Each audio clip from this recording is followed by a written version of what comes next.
Merci, bonjour, ça me fait plaisir d'être là. J'ai beaucoup trop de choses à dire, comme souvent. Donc, je vais sauter des bouts, puis on en discutera dans la période de questions s'il le faut. Je commence toujours avec ça, je vais aller vite, mais juste pour nous rappeler que la consommation et les conséquences se situent sur un continuum qui va d'un usage problématique, même chronique dépendance, mais qui a des usages qui ne sont pas problématiques et qui a même des usages qui sont peut-être bénéfiques pour les personnes au bilan final.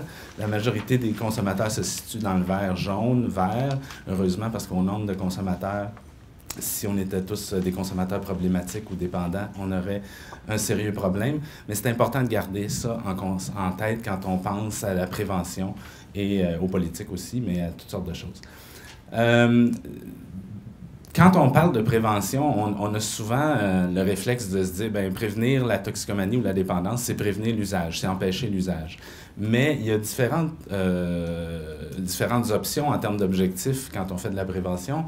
On peut viser effectivement l'abstinence ou retarder l'initiation, réduire l'usage ou réduire les méfaits. Puis c'est important de bien être au clair avec ce qu'on vise et ce qu'on veut faire avec la prévention. Des fois, on fait la prévention du cannabis. Ça, j'ai aucune idée de ce que ça veut dire, prévenir du cannabis. Mais prévenir la consommation, prévenir l'initiation précoce, prévenir les méfaits, c'est toutes des choses qui sont effectivement plus logiques, mais il faut se situer là-dedans. Et ultimement, puisque tant de personnes qui consomment et qui vont consommer dans leur vie un produit ou un autre, puis quand on parle du cannabis, c'est quand même une bonne partie de la population. Je pense que ultimement, l'objectif de la prévention devrait être de réduire les conséquences négatives de l'usage. Mais bien sûr, ça peut passer par retarder l'initiation ou réduire l'usage ou réduire directement les conséquences, là, les méfaits. Quand on parle de prévention, on oublie souvent qu'avant même d'agir sur des facteurs de risque, il faut d'abord et avant tout s'assurer, et puis c'est difficile à faire parce que politiquement c'est très compliqué, mais ça serait la chose la plus fondamentale à faire, d'agir sur les individus et les collectivités pour qu'ils évoluent dans des environnements sains, pour lutter contre la pauvreté, les inégalités sociales, et lutter aussi contre la stigmatisation, la marginalisation, qui sont finalement les causes fondamentales de plein de problèmes dans notre société, incluant la dépendance. Ça, c'est plus le lot de la promotion de la santé. Puis là, il y a des débats à savoir, est-ce que la promotion de la santé, c'est de la prévention? Certains font une distinction entre des facteurs dits positifs ou de protection. Je n'ai pas le temps de rentrer là-dedans, mais et avec les facteurs de risque, mais dans le fond, l'idée, c'est agir sur tous les facteurs qui augmentent ou réduisent les conséquences, les risques de conséquences négatives de l'usage. Et dans ce sens-là, pour plusieurs, et j'en suis, la prévention inclut et devrait inclure la promotion de la santé. Il y a aussi des défis, parce que quand on pense promotion de la santé, surtout quand on est dans une logique, pas de réduction des méfaits, mais de réduction du risque au minimum, bien, ça pousse à réduire l'usage. Puis, par contre, quand on est en prévention, parfois, on peut viser aussi à réduire les conséquences négatives. Et des fois, il peut y avoir des tensions et c'est des choses qu'on va vivre de plus en plus dans un contexte légal. Quand c'est illégal, à tort, à mon avis, on n'a pas ce débat-là parce qu'on reste beaucoup dans la logique qu'il faut réduire l'usage et viser l'abstinence. Mais là, sous la légalisation, il va y avoir des tensions dans les approches, dans les écoles, dans la société, entre la promotion de la santé, la prévention et la réduction des méfaits. La prévention a connu une évolution à travers son histoire. La prévention est quand même assez récente, date des années 20 en général, mais dans le cas des comportements psychosociaux, c'est plus les années 60. A connu une première phase avec d'abord où on guidait les interventions par un sens commun, l'idéologie et l'intuition. Le sens commun, ça mène pas toujours loin parce que le gros bon sens, là, du genre les contraires s'attirent et qui s'assemblent se ressemblent, c'est deux choses qui disent exactement le contraire, mais c'est le gros bon sens. Donc, à un moment donné, il faut aussi aller un peu plus loin que l'intuition et l'idéologie. Ce qu'on a fait dans une deuxième phase, c'est d'aller plus vers des théories, et donc, quelles sont les théories du développement des problèmes et agissons sur les causes présupposées de ces problèmes-là. Mais on est arrivé dans une troisième phase basée sur les données probantes, des données empiriques, parce que au-delà des idées, du sens commun, de l'intuition et des théories, montrez-moi que ça marche, c'est un peu ce que le payeur de taxes dit. Ce qui est assez intéressant ou déprimant que dit Midford en 2008, c'est que dans tous les cas, mais surtout au départ, mais aussi même à l'heure actuelle, La prévention repose souvent sur des notions simplistes, avec des impératifs, guidés par des impératifs moraux et politiques, et sur la promotion davantage que sur la science. Je pense par exemple au programme Life Skills Training de Bottvin, qui est réputé comme une des meilleures pratiques aux États-Unis. Et j'ai vu là, le guide du formateur qui dit proven to cut the drug use up to 87%. Bon, c'est prouvé que ça peut réduire l'usage de drogue jusqu'à 87%. Mais quand on regarde les études, on se rend compte que c'est vrai dans un cas, dans une école, dans une étude, dans un niveau scolaire pour une drogue. Quand on regarde l'ensemble du portrait, c'est assez décourageant. Je vais y revenir, mais c'est tout ça pour dire qu'il y a beaucoup de promotion et de simplisme. Rapidement, la prévention, dans le fond, c'est une approche centrée sur le risque. Donc, il y a 3 éléments de base. Identifier les facteurs de risque et de protection éventuellement pour la consommation problématique. Ensuite, ça peut sembler banal, mais il faut identifier les méthodes d'intervention sur ces facteurs-là pour empêcher leur apparition ou les réduire. Et ça, c'est très peu fait. On a peu de connaissances là-dessus, puis encore moins sur l'application de ces méthodes-là aux populations normales et à haut risque. Je vais aller rapidement là-dessus parce que je pense que tout le monde connaît ça, mais il y a 2 grands types de prévention universelle ciblée qui sont à peu près la même chose que primaire, secondaire, mais pas tout à fait. Il faudrait écrire un article là-dessus pour distinguer. Il y en a un qui est en fonction de l'évolution de la maladie, l'autre du risque. Mais ce qui est assez commun, c'est en fonction de la typologie universelle ciblée. Universelle s'adresse à tout le monde. Ciblée s'adresse aux personnes à risque, soit qui sont à risque en fonction de facteurs de risque ou qui, en plus, ont des premiers symptômes du problème à prévenir, qui consomment. Comme dans la vie, on ne sait pas toujours ce qu'on veut, mais on sait ce qu'on ne veut pas. Bien, c'est un peu la même chose en prévention. On ne sait pas toujours ce qui marche, mais on sait ce qui ne marche pas et qui est à éviter. Et je présente cette caricature-là qui montre comment ça peut être compliqué de donner des messages de prévention ou de sensibilisation à la population, et particulièrement aux jeunes. Ici, c'est une vraie nouvelle à CNN en 99 qui dit que les jeunes qui prennent de la drogue et de l'alcool ont plus de sexe. Alors l'ado, il dit « Ah, cool! Je sais quoi faire pour avoir du sexe. » Ça montre comment la communication, effectivement, peut être assez compliquée, puis malgré toutes les bonnes intentions qu'on peut avoir, le message peut être reçu de manière complètement tordue ou contraire. Ça, c'est un pot pourri des choses à éviter, qu'il faut absolument éviter en prévention, comme par exemple faire peur, exagérer les risques, créer de l'anxiété, comme les publicités anti-marijuana, ou centrer l'information uniquement sur les risques et ne pas reconnaître les côtés positifs, parce qu'il y en a, de la consommation. Et inadapté à l'âge des participants. Là, parler d'ecstasy à des jeunes de 6e année, c'est pas recommandé. Fonder l'idéologie sur la morale aussi, comme DARE aux États-Unis, là, les state troopers qui débarquent dans les écoles en disant « Voici, ça c'est du LSD, on saute en bas d'un pont puis on se tue avec ça. Puis les drogués, c'est des pourris. Puis je caricature à peine. Si tu consommes, t'es un faible. Puis si tes parents, au début, là, dans les années 60, ils disaient même si tes parents consomment, dénonce-les à la police. Alors, c'est bien mieux de détruire des familles que d'avoir des consommateurs comme parents. Et cette intervention-là a inspiré beaucoup d'autres et a été évaluée dans des études longitudinales complètement inefficaces, et même certaines études ont montré une baisse de l'estime de soi chez ceux qui ont suivi ça, des études expérimentales longitudinales sur 10 ans, probablement parce qu'ils ont introjecté le discours que les drogués, c'est des pourris, puis quand ils ont consommé, ben, ils se sont dit « ben coudonc, je suis un pourri, je suis un faible ».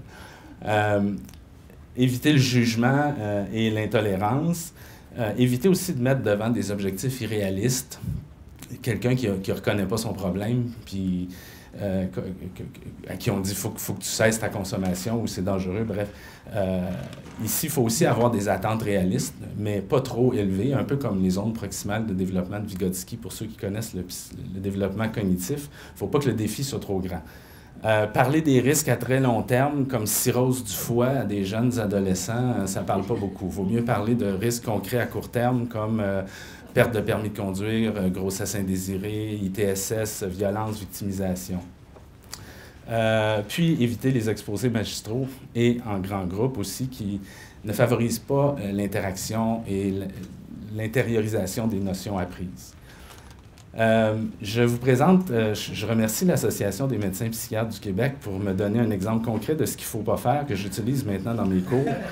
À chaque fois que je la regarde, je me dis, mon Dieu, c'est vraiment exactement ce qu'il ne faut pas faire. Le cerveau vert, c'est exagéré, c'est caricatural. Là, ils ont modifié l'affiche, mais au départ, ils disaient que les risques de développer une psychose sont élevés.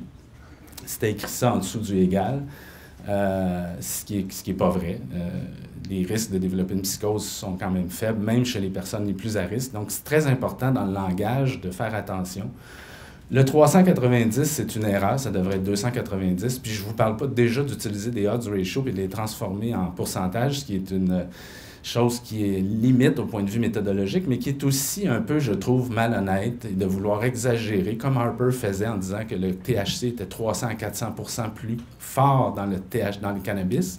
Il n'a pas dit fois, hein. Dans l'annonce, on ne disait pas fois, mais tout le monde répétait ça après. Le cannabis est maintenant 300 à 400 fois plus fort qu'avant. Donc, ça frappe l'imaginaire. Mais donc, effectivement, même le chiffre 390, c'est pas le bon, ça devrait être 290 parce que c'est technique, là, mais c'est sur la base de rapport de cote d'odds ratio. Pour le 40%, c'est 1,4, mais la base est 1, donc c'est 40% plus. 3,9 pour le 390, mais la base, c'est 1, donc ça devrait être 290. Un langage aussi un peu abusif, là, le cannabis affecte. On n'a pas de preuve hors de tout doute, il faut éviter les termes causaux.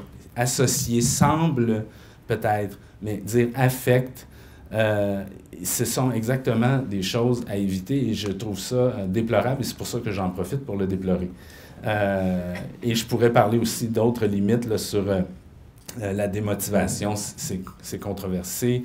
Même au niveau au scolaire, bon, il y en a, mais c'est présenté comme des vérités absolues et ça, pour les jeunes, vraiment, sauf ceux peut-être qui ont déjà peur, mais ça ne va rien changer, ils vont avoir encore plus peur. Mais pour les autres, ça peut discréditer complètement le message et après ça, les jeunes n'écoutent plus, même pas juste ce message-là, plus aucun message de prévention et c'est tout à fait déplorable que des fonds publics, privés ou publics, je ne sais pas, mais que des fonds faramineux soient investis dans une campagne de prévention complètement à l'encontre de la science de la prévention. C'est un autre exemple ici, la police qui s'en mêle, la GRC qui dit que le cannabis peut déclencher une schizophrénie latente. C'est vrai, mais s'il vous plaît, la police, faites la police, puis laissez la prévention aux spécialistes de prévention. Je ne suis pas le seul à penser ça, mais ce n'est pas le rôle de la police de faire de la prévention puis de la sensibilisation. En tout cas, moi, personnellement, quand je vois une source comme ça, police, je me dis, bon, quelle crédibilité a vraiment la GRC pour me parler de conséquences sur la santé mentale? Je ne sais pas pour vous, mais moi, ça ne vient pas me chercher, puis je pense que c'est le cas de plusieurs jeunes aussi.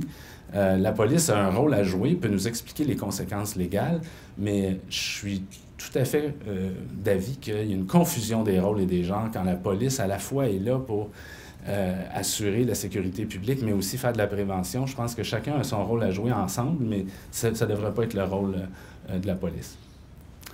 Ça, c'est le bout que je vais sauter parce que je pense qu'il me reste combien de temps? 5 minutes à peu près? 7. Bon, c'est ça. Les pratiques de prévention éprouvées, je vais de toute façon laisser le diaporama accessible, puis si jamais vous voulez en parler dans la période de questions, mais je vais avancer. Peut-être juste dire qu'il y a plusieurs choses à mettre en place pour que des pratiques de prévention marchent, puis c'est pas toujours évident. À plusieurs niveaux, qu'elles soient planifiées, globales, concertées, qu'elle engage activement les jeunes, qu'elle soit intensive, continue et réinvestie, puis souple et réalisable, bref, beaucoup de choses. Mais je vais sauter cette partie-là, puis on pourrait y revenir. Je veux arriver à l'efficacité de la prévention avec cette citation de Robin Room qui date un peu, mais qui est encore tout à fait d'actualité, qui dit que les pratiques populaires sont inefficaces et que les pratiques efficaces sont politiquement impossibles. C'est un peu déprimant, mais c'est quand même pas complètement faux. On fait beaucoup de choses qui plaisent aux parents, aux politiciens, à la population, même si ça marche pas. Prenez pour exemple les chiens renifleurs dans les écoles ou les petits programmes d'information sur les substances qui donnent pas grand-chose, alors qu'on aurait besoin d'interventions beaucoup plus poussées, surtout auprès des jeunes consommateurs. Mais des fois, ça fait appel à des interventions, notamment en réduction des méfaits, puis dans des conseils d'établissement, ça passe pas très bien. Alors, c'est plus difficile à mettre en place parce que la politique est là aussi dans le milieu scolaire, puis c'est beaucoup là que l'intervention se fait.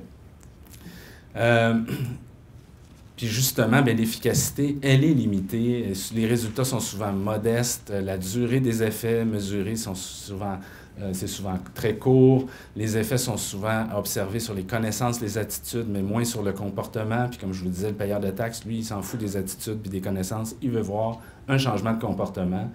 Et les consommateurs, surtout les consommateurs lourds, bénéficient très peu des interventions en général en prévention parce que justement, c'est souvent axé sur encourager à l'abstinence, la réduction d'usage et on va moins répondre aux besoins des jeunes qui consomment, qui souvent sont peu motivés ou qui ne reconnaissent même pas avoir un problème ou un début de problème, mais qui n'en ont peut-être pas non plus.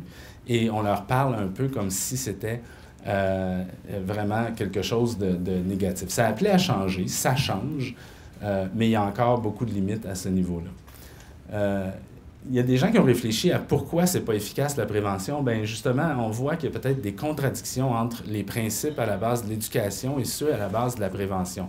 C'est-à-dire qu'en éducation, on favorise une liberté de pensée, on guide l'enseignement selon les principes didactiques fondamentaux, on donne le pour, le contre, on parle des choses ouvertement, mais dans le cas de la prévention, souvent, on a l'intention de persuader, d'imposer une idée toute faite, et puis c'est un peu contradictoire avec ce qu'on fait dans toutes sortes d'autres matières avec les jeunes.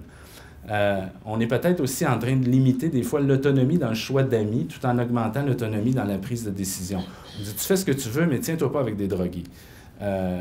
On encourage la conformité à des valeurs de non-consommation en décourageant la conformité aux autres jeunes, puis même on développe le travail d'équipe, la solidarité sociale à l'école, sans accepter que les jeunes puissent exprimer ça en s'associant à des pairs consommateurs. Puis c'est d'autant plus compliqué quand on voit dans les études que les pairs consommateurs sont souvent, pas tous, mais il y en a qui sont des jeunes tout à fait adaptés, populaires, aimés, qui n'ont pas de facteurs de risque, qui vont bien aller plus tard, mais qui sont dans une période d'expérimentation, de sous-culture où il y a une très grande consommation. Puis quand on dit aux jeunes, tiens-toi pas avec des consommateurs, bien, on est peut-être en train de leur dire, tiens-toi pas avec les jeunes que tout le monde veut être ami avec et se tenir avec.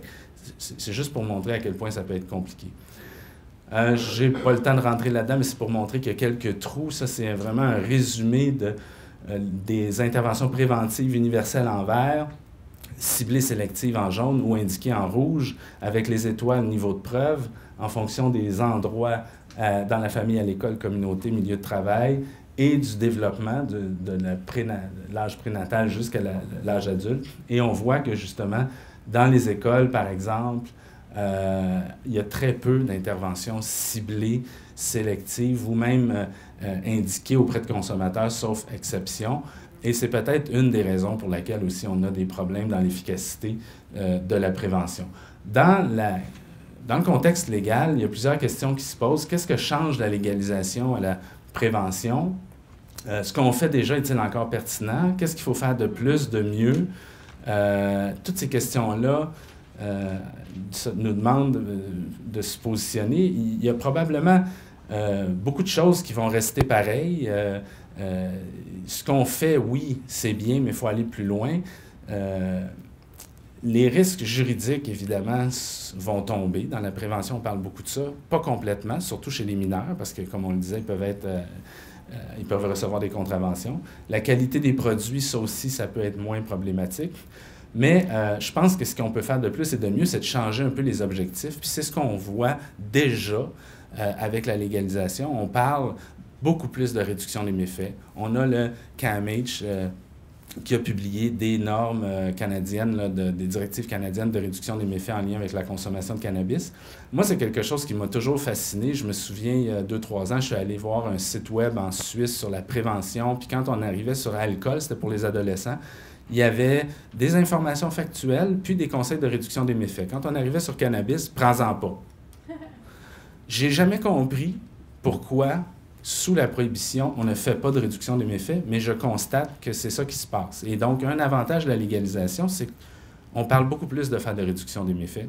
On en fait plus, on en parle plus et on va plus en faire, enfin, heureusement. Et ça, c'est quelque chose qui va changer. Et c'est quelque chose aussi qui permet de mieux répondre aux besoins des jeunes qui consomment, puis peut-être d'avoir une prévention, justement, plus efficace. Je ne les lirai pas toutes, mais ce sont justement ces directives canadiennes d'usage de cannabis à faible risque. Dans les pratiques prometteuses, innovantes, je veux toujours rappeler que c'est bien beau les meilleures pratiques, mais il faut être souple, puis des fois, il n'y en a pas. Il faut aussi innover. Puis si on ne veut pas innover parce qu'il faut faire les meilleures pratiques, puis qu'il n'y en a pas, puis qu'on ne fait rien, bien, on est comme bloqué. Des fois, il faut essayer autre chose. Parmi les pratiques prometteuses, je pense, comme je l'ai dit, je le répète, la réduction des méfaits, des stratégies de protection comportementale, des conseils pour réduire les méfaits, la loi de l'effet, expliquer ça à tout le monde, qu'est-ce que c'est, comment agir sur ces paramètres-là pour réduire les risques de conséquences négatives. Compléter la prévention avec l'entretien motivationnel aussi, c'est de plus en plus mis de l'avant. Travailler au niveau des normes sociales pour contrer celles qui sont à risque, comme le fait le programme APT, ou encore renforcer des normes sociales positives, comme le fait Inspire à Québec. Des campagnes médias et marketing social, ça se fait, mais il y a encore beaucoup mieux à faire. L'utilisation de l'ordinateur, des applications mobiles aussi. Et, il y a d'autres exemples, l'intervention avec un intervenant pivot dans les transitions primaires secondaires. Je n'ai pas le temps de rentrer dans les détails. Ici, c'est quelques exemples de conseils de réduction des méfaits qu'on peut donner pour la consommation. Là, c'est un pot pourri. Il y en a qui concernent l'alcool ici, mais essentiellement, se reposer, dire à quelqu'un ce qu'on consomme, s'assurer de commencer par une petite quantité, espacer ses consommations, éviter les mélanges, toutes sortes de conseils comme ça qu'on peut donner aux consommateurs pour réduire les risques de conséquences négatives. Et puis, les études montrent même que quand on fait ça, ça finit par avoir un impact sur même le niveau de consommation. Ça peut finir par réduire l'usage. La réduction des méfaits, c'est assez mal compris, des fois mal appliqué. Je voulais dire que c'est quand même assez compatible avec la réduction de l'usage. Je suis toujours un peu choqué de voir que les gens opposent réduction des méfaits et réduction de l'usage. On peut faire les deux dans une école, dans une société, même pour une même personne à différents moments. C'est compatible aussi avec l'intervention précoce ou avec l'intervention qui vise à réduire l'usage, l'abstinence, si c'est choisi. Mais quand c'est imposé, ça pose problème. Et quand c'est dans une répression aussi, je pense que c'est problématique. Combien me reste de temps? 0? Bon, bien, j'arrête là. Je voulais aussi dire qu'il existe des mesures de contrôle qui peuvent servir de prévention, même s'il y a des débats sur est-ce que c'est vraiment de la prévention, mais toutes les questions qu'on entend parler d'accessibilité de prix, d'âge minimum, peuvent aussi prévenir l'usage et les méfaits. Merci.